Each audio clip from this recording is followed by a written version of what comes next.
Ball on his in lap or Mateus on his out lap with an issue there.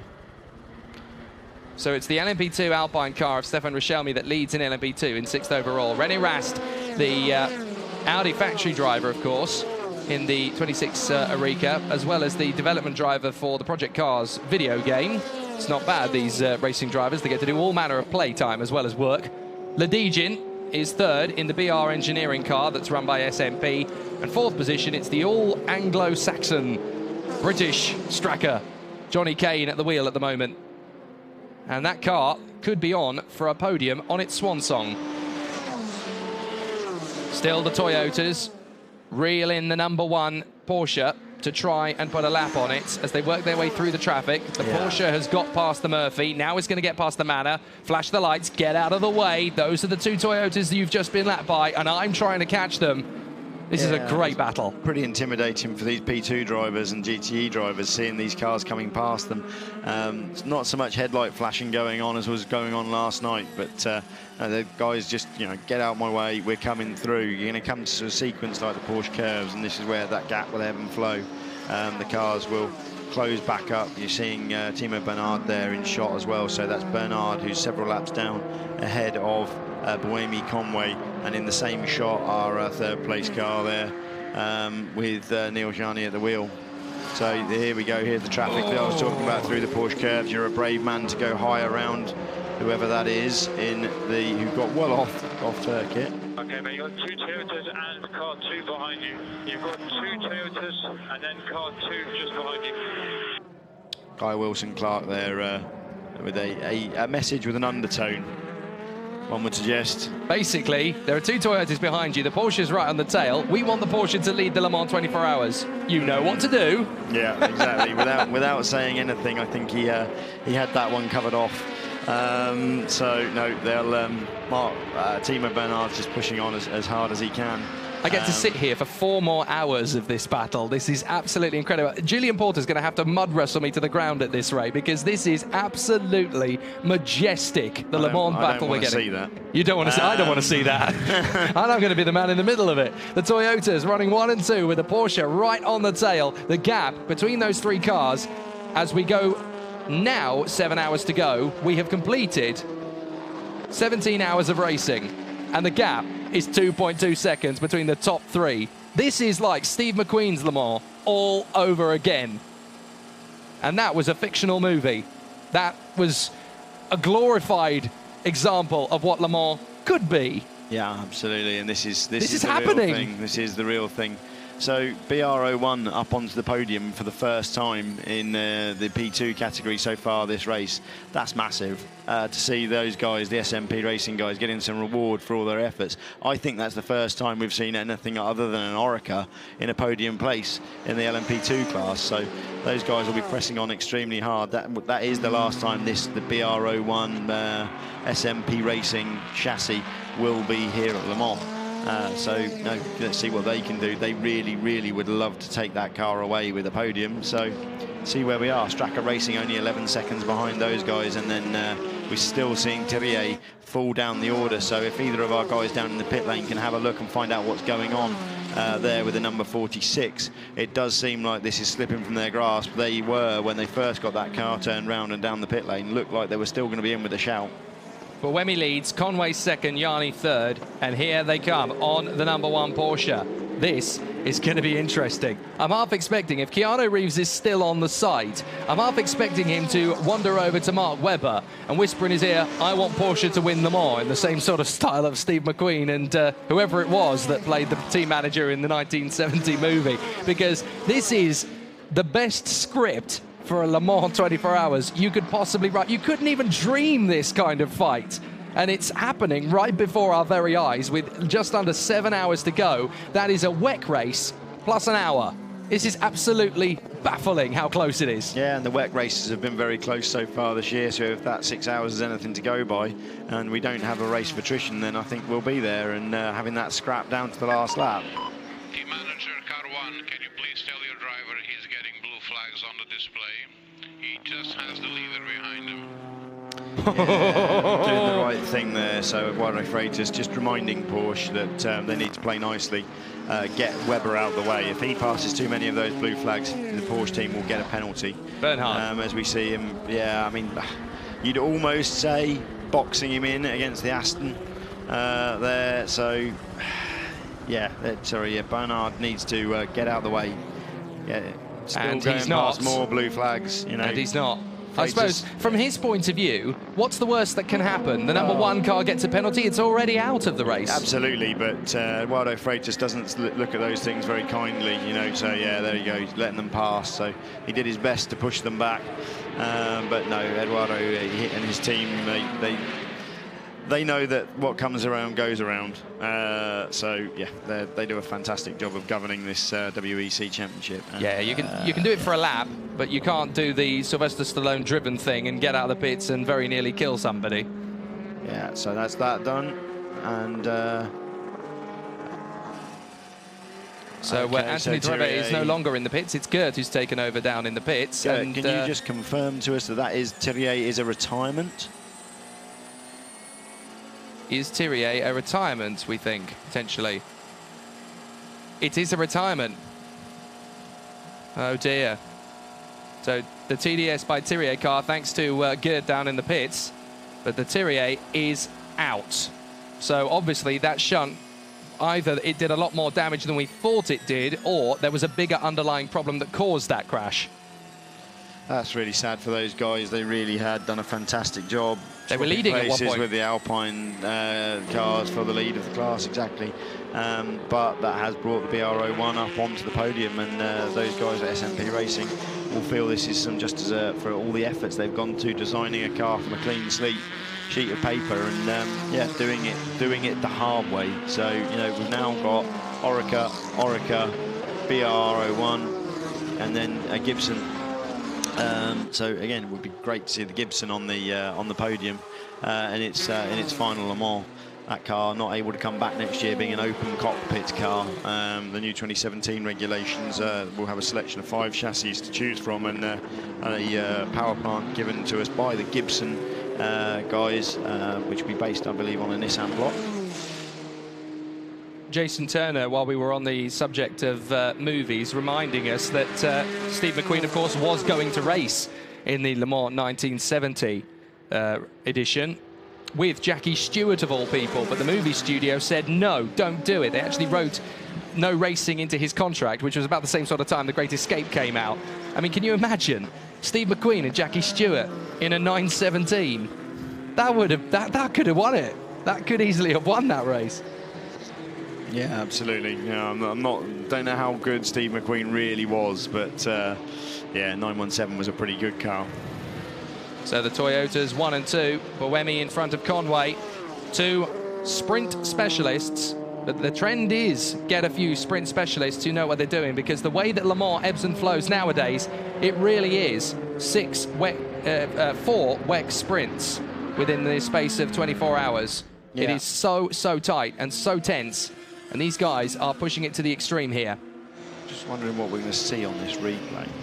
No, just going past a slower car on the outside. So we had seen for about an hour lots of green sector times, so personal best sectors, but that seems to have gone away now. Everything just settling back down to a bit of sense. So that mad hour we had there with lots of mistakes going on was also a pretty quick hour. Everybody just settling back into the fights. If we look at the GTE Pro class, there's now 7 seconds between Bourdais and Villander. So Villander being able to just stretch the Ferrari and bring a gap to the Ford. I think that's going to run that situation. They're on the same lap, and then Richard Westbrook also on the same lap in the other Ford, in the number 69 Ford, but a lot further back. They've got some P2 cars between them. And the overall classification. Risi Competizione there, this is the leading car in GTE Pro. And the Ford is in as well. Sebastian Bourdais is in the pit lane at exactly the same time. So again, we've got another pit stop race here. This is fantastic. The Ford boys versus the Ferrari boys. Full service for the Ford. Don't know whether we're full service on the Ferrari as well. So this is people planning to the end now. This is people looking to the end, saying, right, full service now. We won't need another full service for another 2 hours, and then go from there. So they're now parallel in terms of strategy. They're parallel on fuel mileage. This is now just a sprint race for the next 7 hours to the end. I'm getting goosebumps watching this battle between Ferrari and Ford. It's just like good old times, isn't it? It is a massive story in this Le Mans 24 hours, and considering how close it already is, this could even eclipse the headlines that we've got between Toyota and Porsche at the moment, because it is so close. And this is retro is the new cool, basically, being played out in the GTE Pro, because we've got a Ford GT and a Ferrari battling it out for the victory in the GT class, and there is nothing to choose between them. The Ferrari leaves.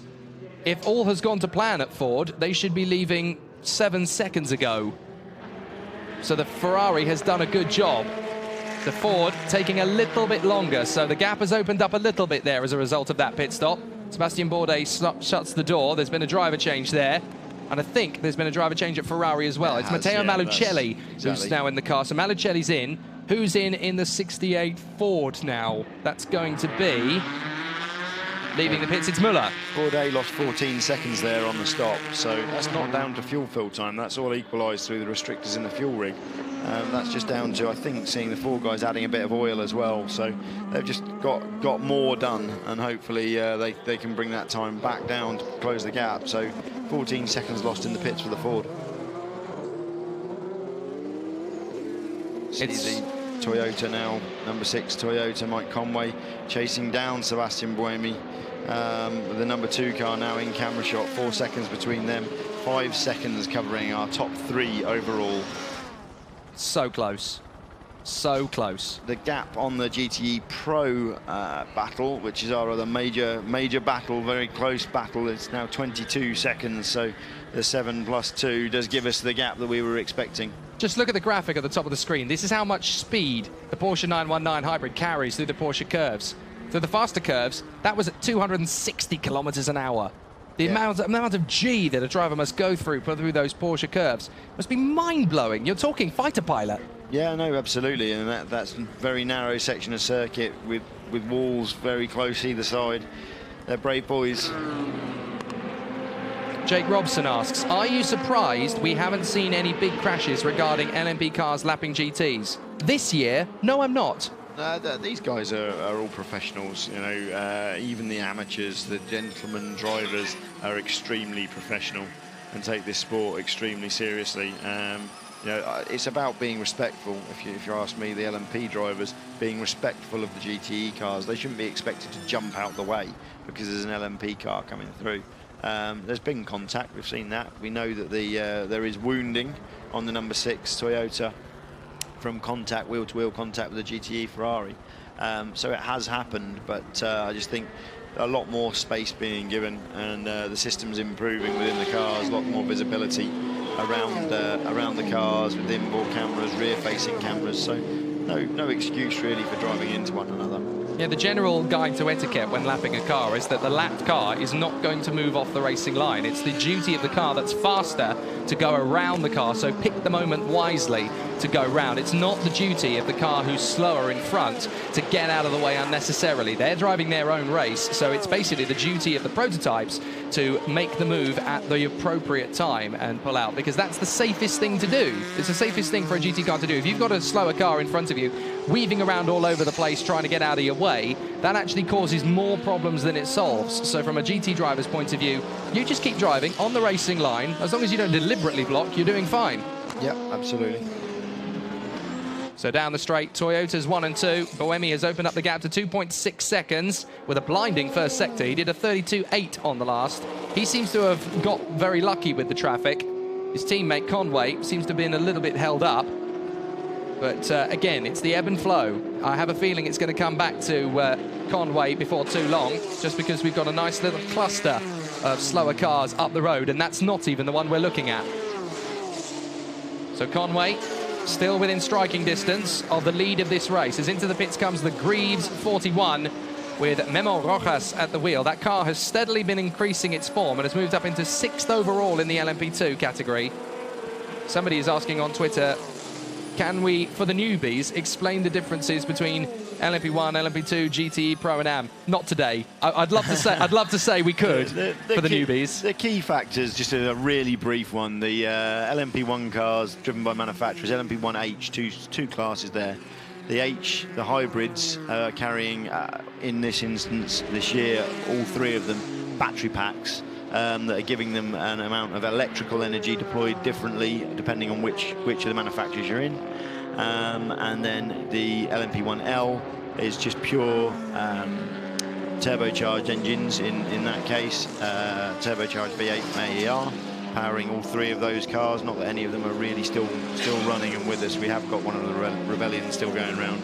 Then LMP2 is a chassis to a very similar standard to that. There are still open cars there.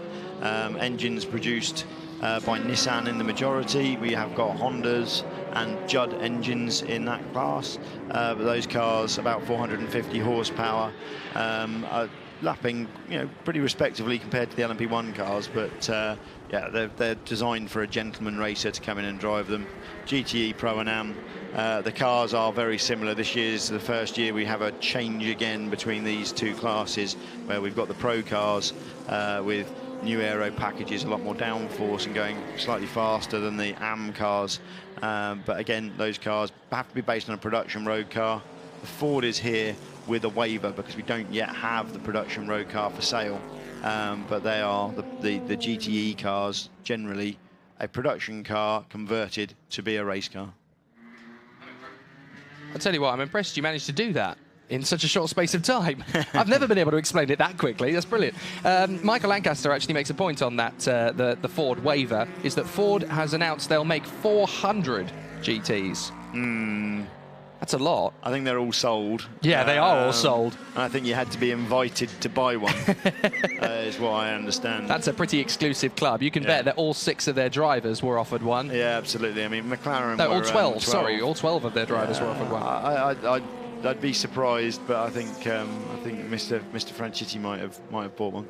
Oh yeah, Dario definitely would have bought one. Dario, that's going to be the drive to the supermarket, Dario. Yeah, absolutely. So no, I mean they will build those 400 cars. They really have to, as part of the binding agreement they signed with the other manufacturers. But those cars will be pretty unique, and it's exactly what McLaren did with the P1. And there's other good examples of that. So McLaren built a limited number. I think they built 350 P1s. So it's the same thing. These small exclusive hypercars that are being produced now all over the place. LaFerrari FXX is another good example. Here's a question I've got, and this is an interesting one. We had a bit of an era 15 years ago where the Audi R8 was the car to have, so they built a few of them and they sold them to customer teams. We just don't seem to have that in LMP1 nowadays. There are no teams out there that are buying the new top-of-the-range Porsche 919 hybrid, the Audi cars are R8. too hard to run. You're talking about 180 people within the Porsche outfit now. You can't do it as a privateer with these hybrid systems.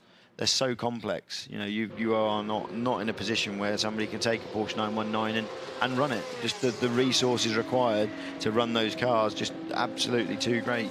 We're just seeing Fred Saussay there, though, one of the other really huge stories of this race as things settle down at the front with a 10-second gap covering the first 3. He's about to get in the car. This guy, quadruple amputee, fantastic story in the Garage 56 entry. So not about new technology really this year, although the tech on that car to allow a quadruple amputee to drive it is pretty impressive. So he's getting ready to get in that car. I believe he did a double stint last night. I think that's incredible. The first time we've seen him do that. That's incredible. And yeah, no, completely. We'll talk. I'm sure. Well, hopefully we'll see him being put into the car. Porsche radio. The rig helping. Where are you struggling? Where has it helped? Helping a little, but somehow in the middle of the chicane, I can't carry the speed I would like to. Car just washes away, and a lot of movement in high speed. Copy. A lot of movement and high speed, says Neil Jarni. So the car is not quite coming to him at the moment from his point of view. Frederick Saussay, going back to that story, more than I want this battle to go to the wire for the LMP1 victory, more than I want the GTE Pro victory to go down to the wire. More than I want a lack of rain, more than I want a lack of safety car periods, I want to see that SRT 41 car cross the finish line. The Morgans are very well tried and respected chassis, so they know the reliability's there. Let's hope they can do it. Gert is down in the pits, I believe, down at the Rizzi Competizione pit. Tony Villander, Sunday morning. It's all to play for. There's only seconds between you and the Fords. Yeah, it's crazy. We've been doing 18 hours of hard racing, survived the early rain, hard condition during the night. Now actually our car is running pretty well.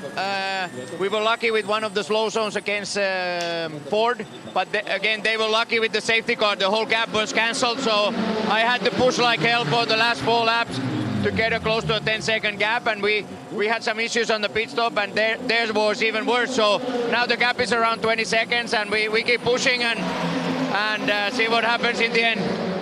The fact that you're the only Ferrari, does that add to the pressure? No pressure. I mean, we try our best. We do our job. Obviously, we work for Ferrari, and there's a good collaboration between us and IAA, of course, but this is a one and another team, so we do our job here. Unfortunate to the others, but we cannot lose any energy thinking about them. We need to think our home, our territory. Thank you. Fascinating to hear from Tony Villander. That's a great battle between 2 American teams, works teams, going head-to-head for the GTE Pro category victory. And still, the Signatec Alpine is leading in the LMP1 class. LMP2, yeah, absolutely. LMP2, yes. What I've just seen that particularly interesting is Audi number 8 just set its fastest lap of the race.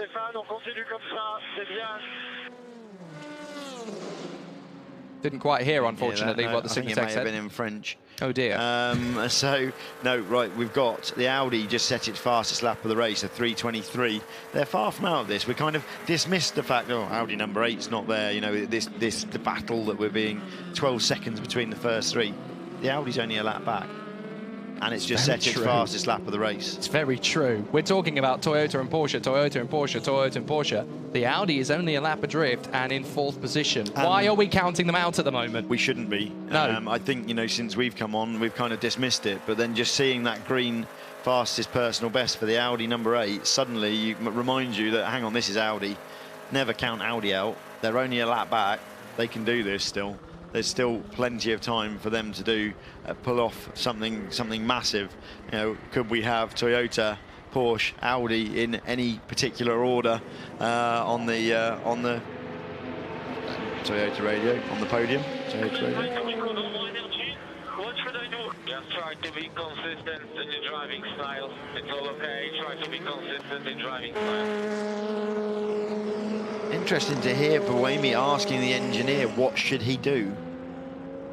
You know, he's in the car, he's the one that can feel what's going on. He's looking for reassurance. It's like he's feeling the pressure of leading the race, you know, and where Mike Conway's just settled in, doing what he does. Conway took two seconds out of him on the last lap.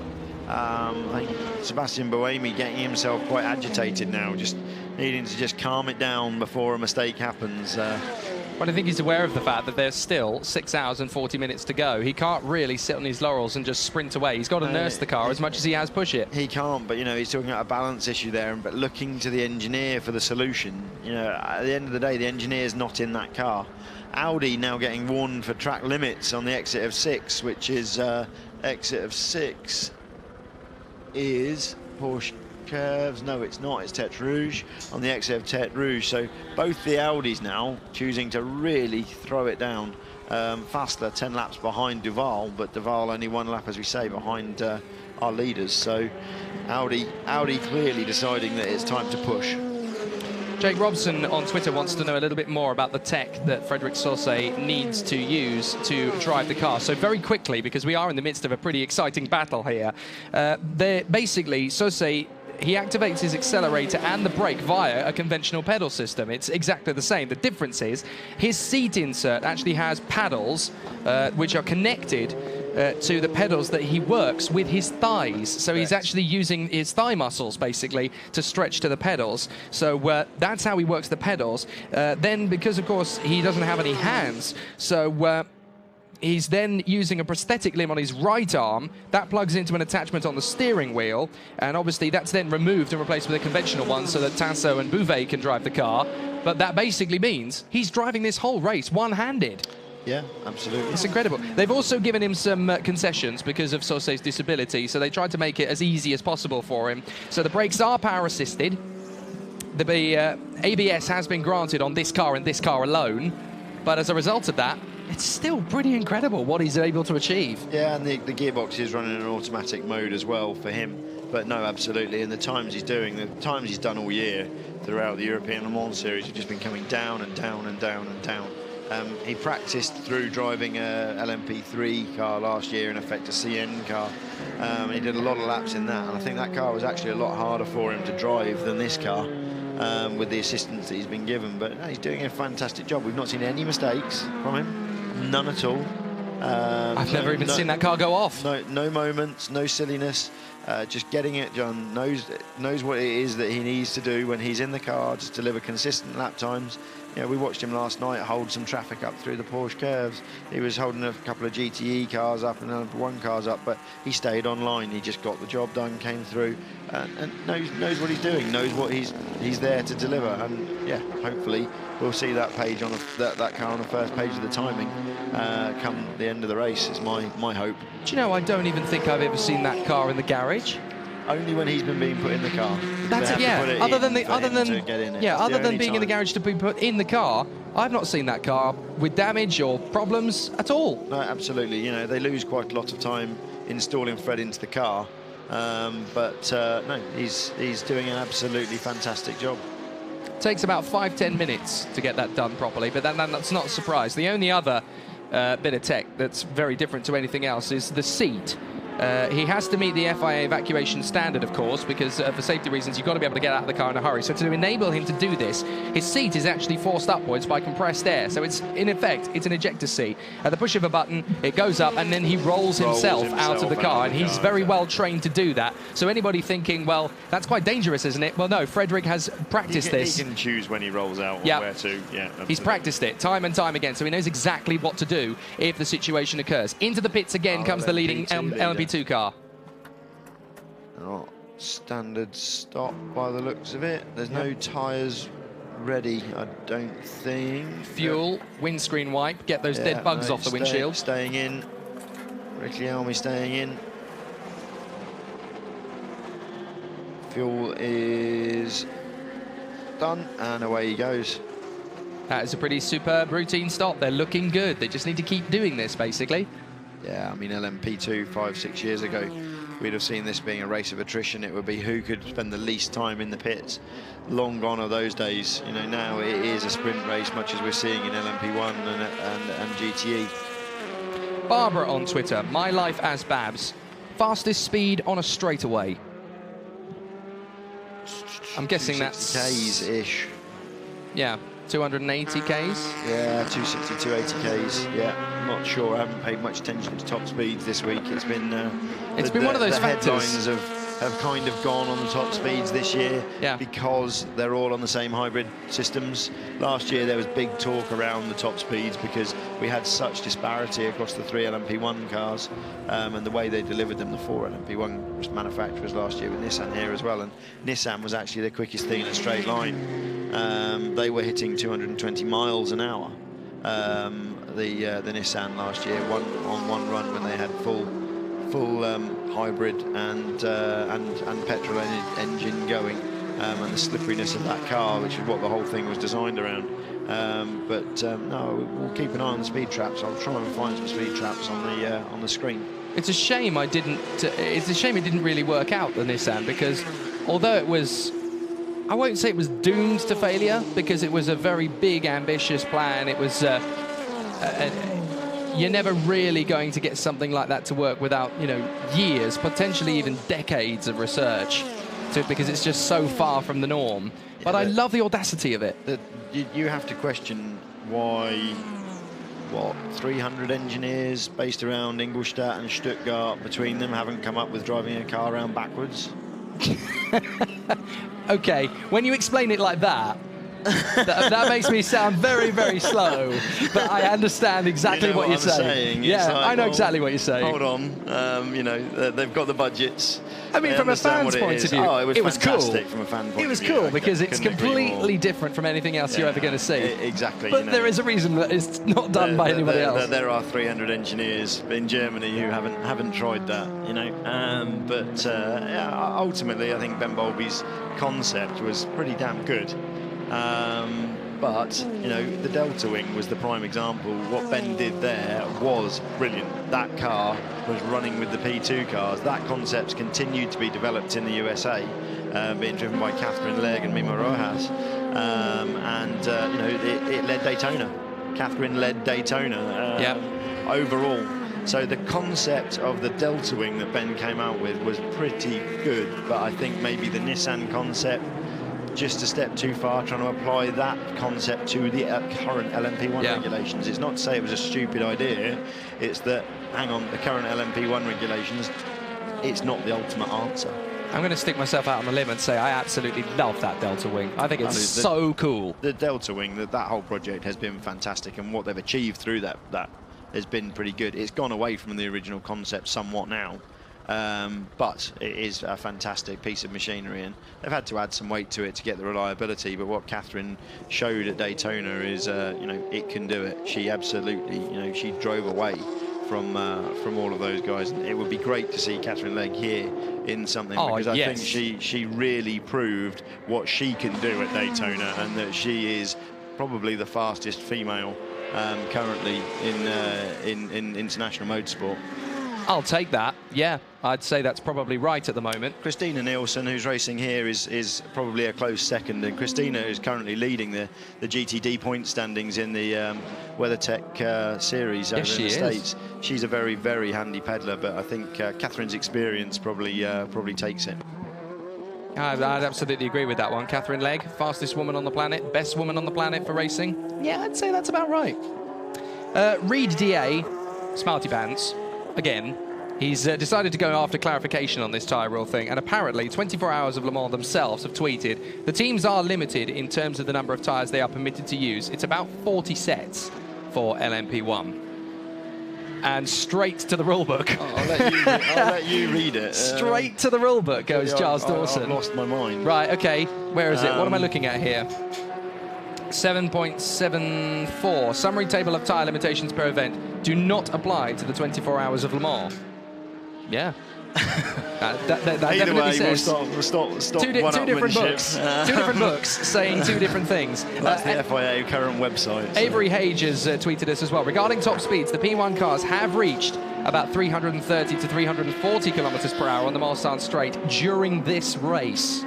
KPH, yeah. That's okay. That's pretty astonishing still, isn't it? That's really fast. Really, really fast. Into the pits comes Conway, car number 6. So the first one to blink is the one in second place, as Marcel Fessler in the number 7 Audi is in the pits as well. There goes the Porsche through to second position, 18.6 behind Buemi's Toyota. Robert on Twitter, are the cars using the same tyre compounds during Le Mans as the rest of the WEC season? Yes, there are various compounds. They're probably using more compounds here than anywhere else, but Michelin do develop the compound specifically for each manufacturer, so they'll have been able to choose probably some time ago what they wanted, and I suspect there'll be compounds they haven't used during the race as well, because they've got to cover all eventualities with the weather. But talking to the Michelin guys, they were saying that there's one manufacturer with up to 8 compounds of the slick here. It's a two-part question as well, because they talk about WEC, but they also ask IMSA. I think the rules are different for IMSA, aren't they? Yeah, IMSA rules are different. The Continental spec tyre in IMSA, so it's very different out there. You've got your spec tyre that you're running on all year. So things are starting to settle in a little bit in this battle for the lead. Nobody's really blinking a big blink yet. Conway in and out for his second stint in the car. After some fuel. Did they change tyres? I don't think they did they? I can't remember. No tyres. No tyres, yeah, no tyres. I didn't think they changed the tyres. Gianni is the man in the car at the moment. 59 seconds ahead of Mike Conway's Toyota. That's about right. but he hasn't really got a big enough gap over Conway to resume out in front of him again. So now he's going to need to go for it. Pedal to the metal, flat out. They're splitting the strategy there between Conway and Buemi. So they had both pitted on the same lap at the end of that yellow flag. And now we've got Conway pitting on 2.75. So that was a 13-lap stint for Conway, rather than the 14 that we have been seeing. Looks like they're going to leave Buemi out and bring him in at the end of this one, which will be a 14-lapper. And that means that we're going to see Buemi in the pits now. The Toyota team, they've just done Conway's service. Buemi is next. And Gianni, I think we won't see him in the pits for another 3 laps? 3 laps or 4? Trying to keep the calculations going. We're going to be seeing Gianni 2.654 laps. No, it'll be 3 because he's going to do on a 13-lap stint. Yeah, 3 laps. I wasn't sure. When it's 8:30 in the morning and you've been watching this incredible battle non-stop pretty much. I tell a lie, I did get 3 hours sleep last night. I know everybody's mouths just dropped to the floor when I said on Twitter last night, there's no chance I'm sleeping. I suddenly realised, you know what? That 3 hours could be the difference between me calling the race winner and calling the seeing a patch of something on the screen. So I just thought 3 hours, that'll do. And I tell you what, I am better for it. I'm feeling guilty though. I'm feeling very guilty. There's a lot of people out there in South Africa, in America, in China, in Indonesia. I was talking to last night. There was a chap from Indonesia who are going to go the full distance here, 24 hours, with all sorts of incredible concoctions to keep you awake. Combinations of food and drink and sleeping arrangements, computer arrangements. Some of you have got 3 or 4 screens. You've got more, just about the same amount of screens that we have here in the commentary box. One for timing, one for race action, one for telemetry data. Buemi on his in-lap sets a fastest sector 2 seconds faster than Conway's time, but now Conway on the out-lap responding to that. No, that's Buemi. So as Neil Yarni comes through to take the overall lead, with him in, car 68 getting a penalty for engine running during refueling, which is one of the Fords.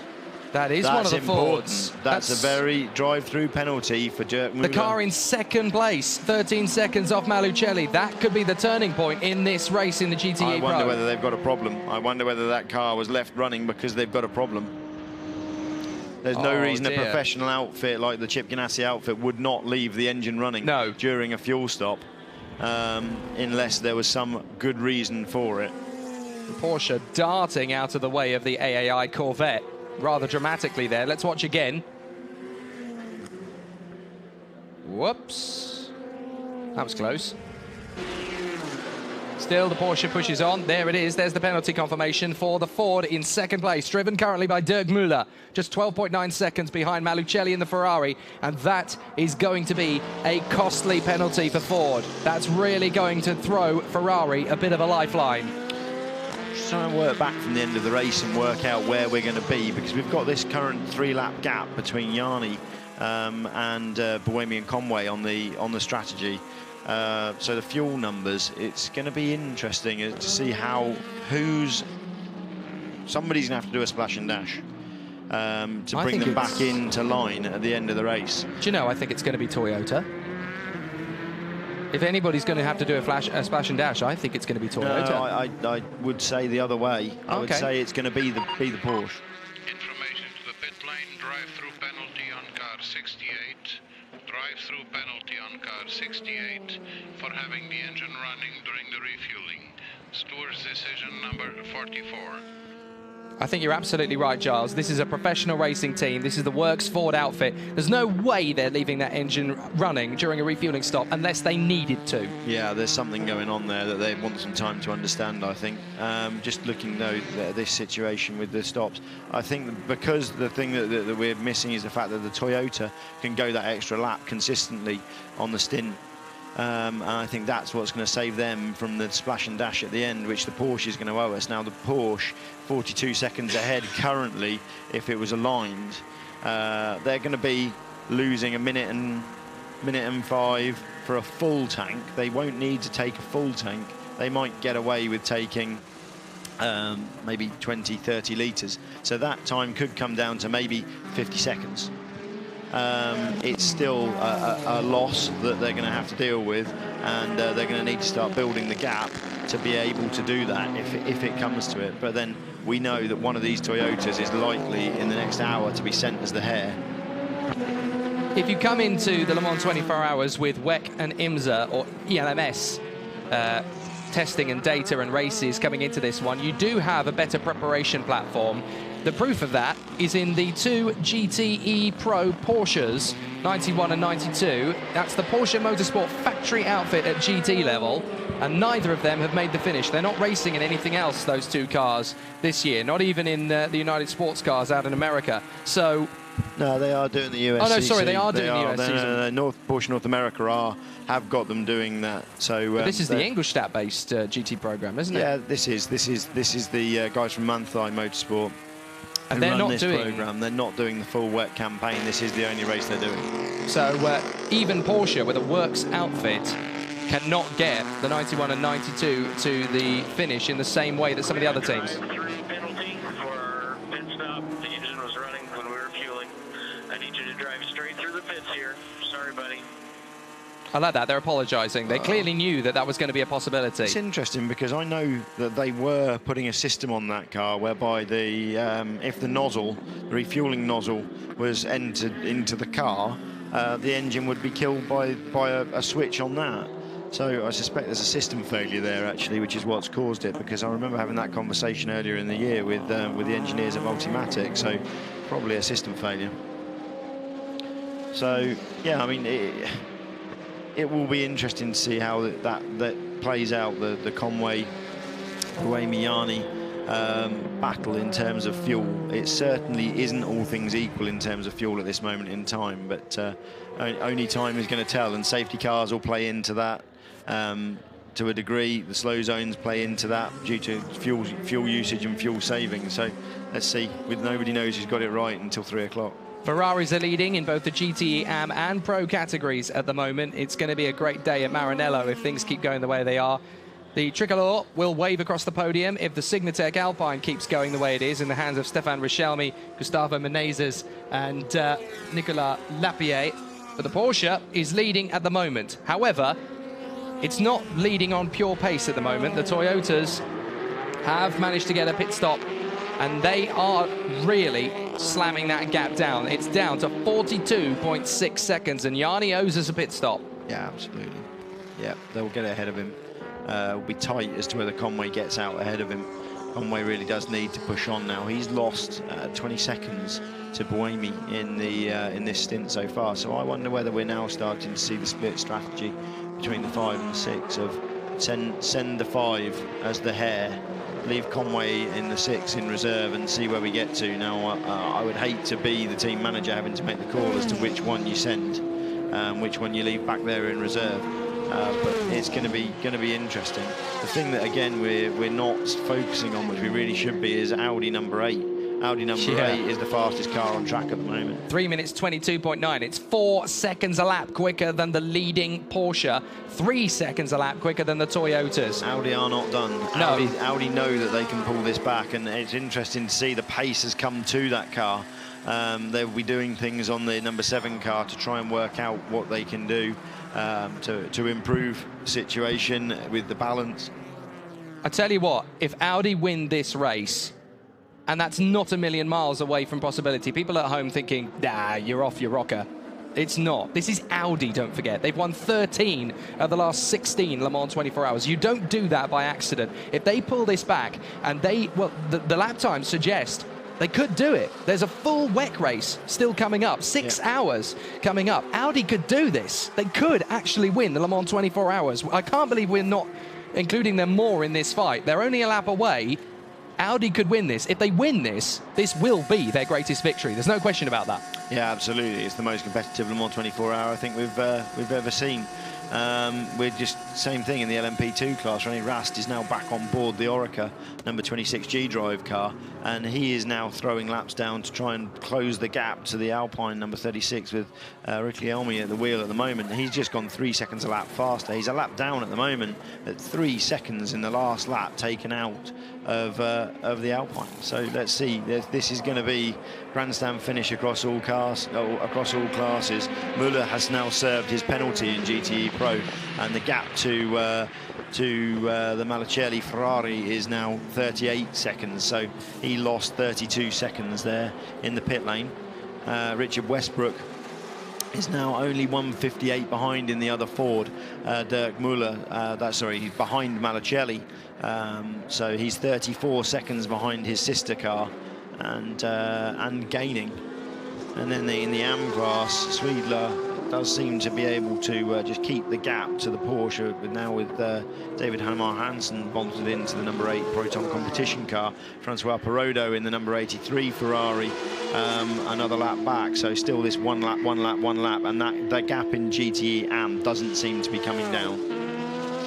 Toyota 1 and 2 again. The gap, 22.4 seconds between Buemi and Conway. He's been opening up that gap quite nicely as Sebastian Buemi, but that's not the real story. The story is the guy in 4th position, Loic Duval, lapping 3 seconds a lap quicker than any of the 3 cars in front of him. Audi are not throwing in the towel. They will refuse to say die. He's just constantly pumping the times in as well.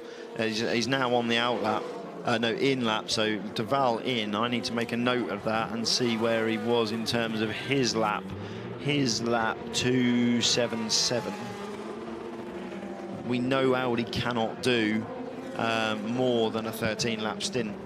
Those guys have said, look, this is where we are, this is what we can do, whereas we know that both the others, if they want to, can do the 14.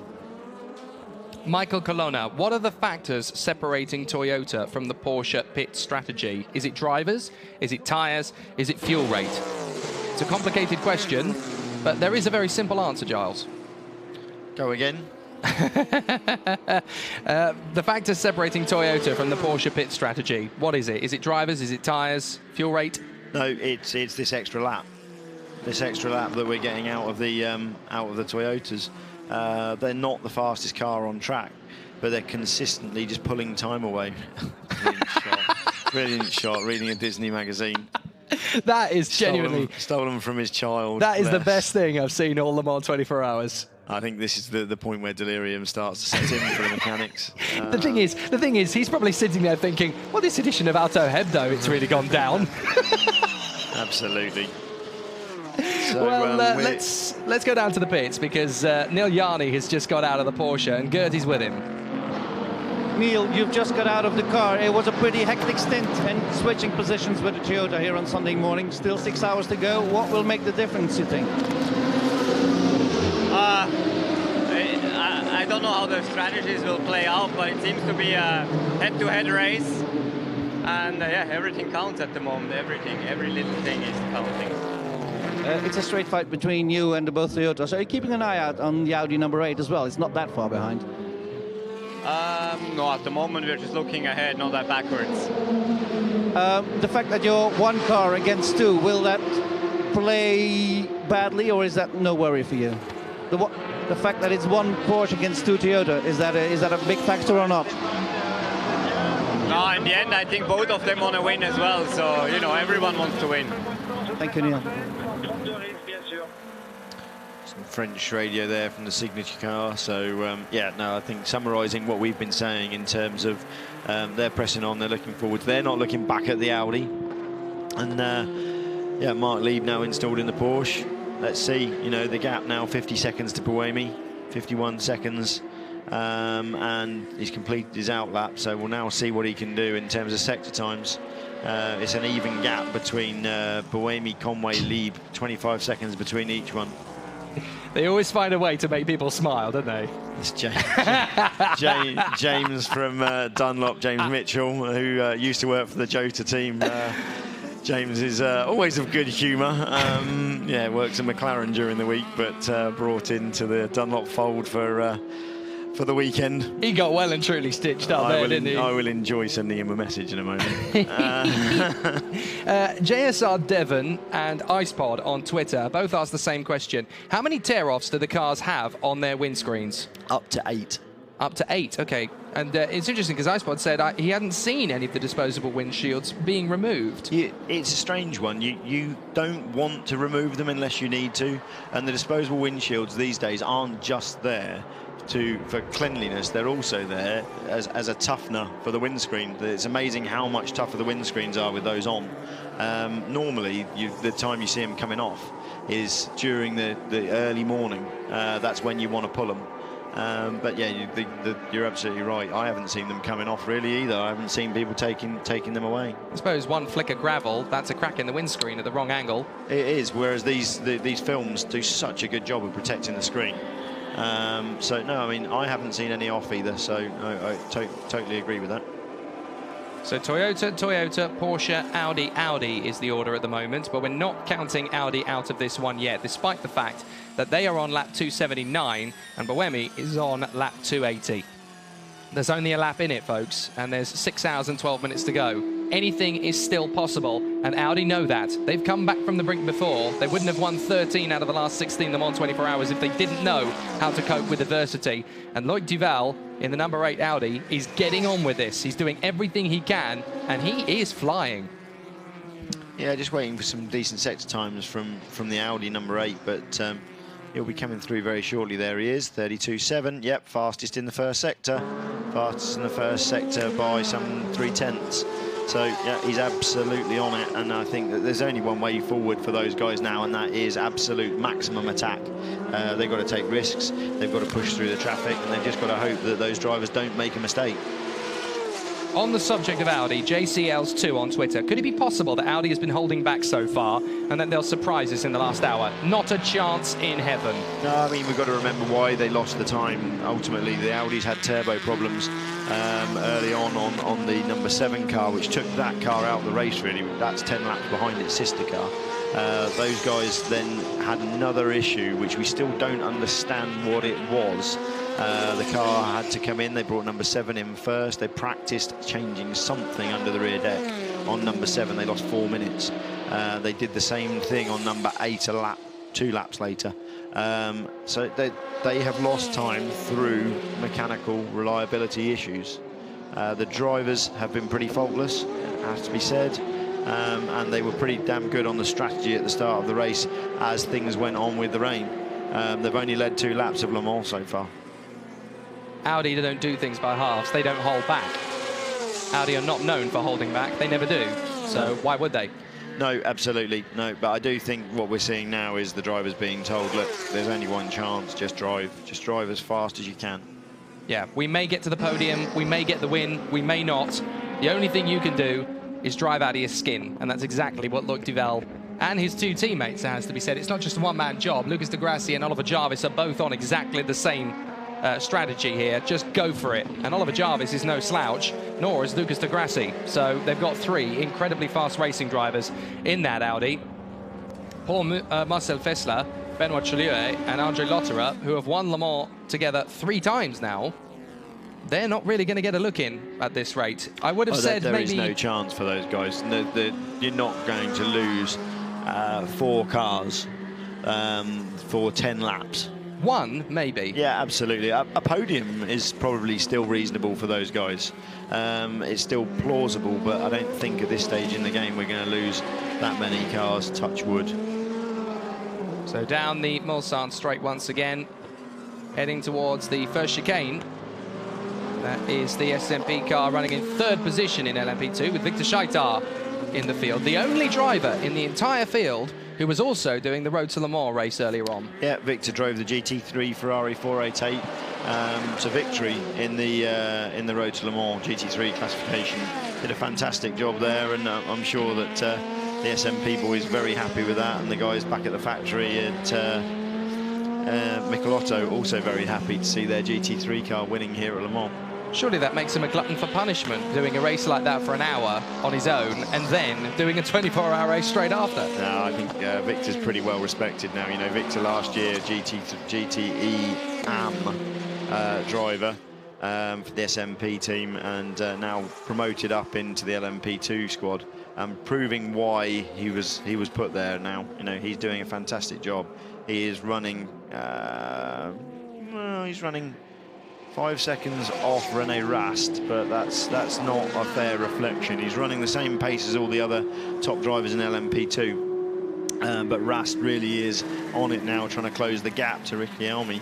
So Rast, his last lap was 5 seconds faster than anybody else in the class. Here's Andrea Pizzitola, former GT Academy graduate. Yeah.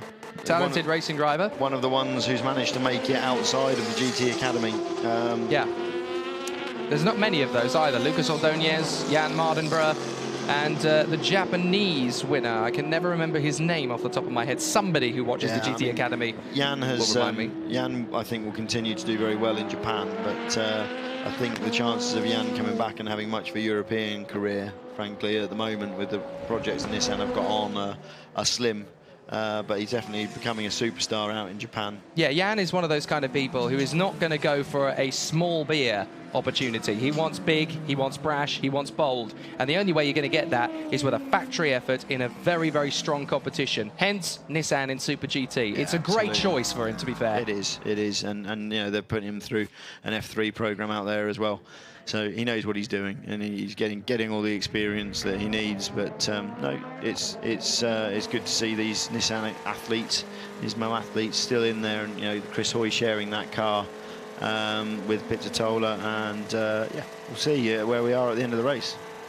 Here's an easy question to answer from Jason Turner. Say the number 8 Audi crashes out. Can a driver from the number 7 give up his spot to a faster driver from the Audi number 8, like McQueen did in Le Mans? No. It's as simple as that. It's not allowed in the rules, so you can't do that.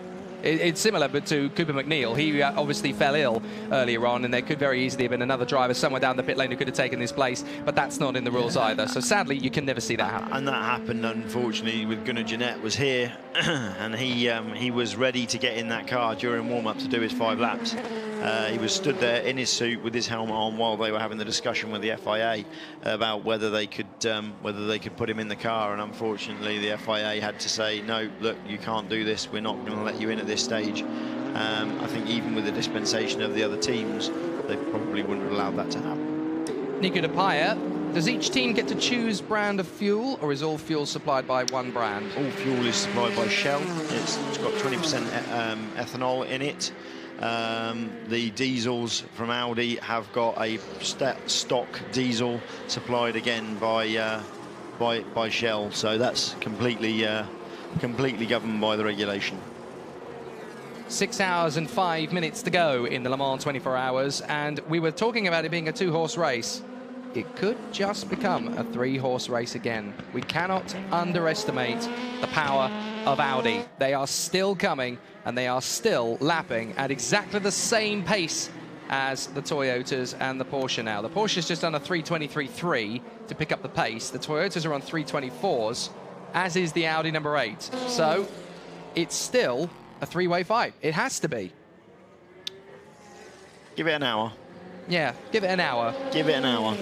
Let's see where we are with 5 hours to go. I think that Audi's going to be back on the lead lap. Yeah, I don't think it's a slim chance. I think it's a very good chance, because that's an Audi. If it was any other car, in any other class, in any other fight, I would be doubtful by now, because we've got 6 hours to go. But that's an Audi. It's going to be back on the lead lap, and then it's going to get interesting. Then you, if you're Toyota, you're going to be starting to think about, right, okay, what do I do with my 2 cars? Do I cover the Audi and chase the Porsche?